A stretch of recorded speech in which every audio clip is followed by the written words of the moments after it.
நம்ம இடிக்கவே இல்லை, கீழே விழுந்துட்டாரு. பிரதர், ஐயோ ஏங்க பிரதர், ஏம்பா நம்ம இடிக்கிற மாதிரி தான் வந்தோம், ஆனா இடிக்கலையே. ஒருவேளை வண்டியை மறைச்சு பணம் பறிக்கிறவனா இருப்பானோ?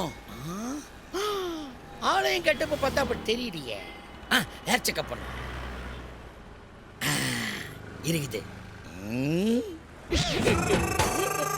ஹலோ பிரதர், சொல்லாமலாம் போயிட்டே பிரதர். நல்லாதாங்க இருந்தா. ரோட கிராஸ் பண்ண போது பொத்திர விழுந்து பட்டுட்டு போயிட்டான். பாவங்க, அனாதை போடுங்க ப்ளீஸ். உங்களை நான் யாரையும் கட்டாயப்படுத்தல, இவ்வளவுதான் கொடுக்கணும். உங்களால பிடிச்சது ஹெல்ப் பண்ணுங்க. 500 1000 ஹெல்ப் மீ. இங்க பாருங்க, தூங்குற மாதிரியே இருக்காங்க. என்ன சேஞ்சா வந்து விழுகுது? அள்ளி போறதுக்கு நல்லவங்க யாருமே இல்லையா?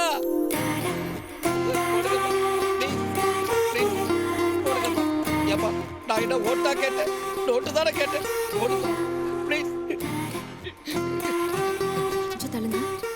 பர்ஸோட வர்றாங்க. என்னாச்சு இவருக்கு? உயிர் பூச்சி மேடம், செத்து போயிட்டாரு. அடக்கம் பண்ணணும். அனாதை போடும். நீங்க? நானும் அனாதை தான் மேடம். அனாதைக்கு அனாதை தானே ஆதரவு.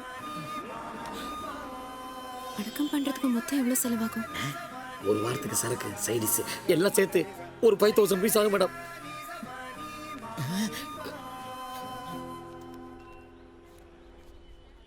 ஏஞ்சிராத. ஒரு 400 rupees கம்மியா இருக்கு. பரவாயில்ல, நான் ஷேர் பண்ணிக்கிறேன் மேடம். முதல்ல என்கிட்ட ஹேண்ட் ஓவர் பண்ணுங்க. கொடுங்க மேடம். Thanks madam.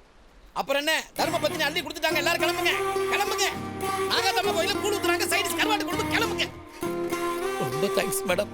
நண்பா, நண்பா, என்ன அனாதையாக்கிட்டு போயிட்டேடா.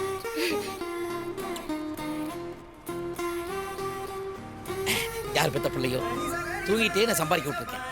வசூல் பண்ணதெல்லாம் நானே எடுத்துட்டு போக மாட்டேன். நான் ரொம்ப நியாயமானவன். உன்னை ஏமாத்த மாட்டேன். இந்தா ஏஞ்ச உடனே பஸ்ல. ஓகே.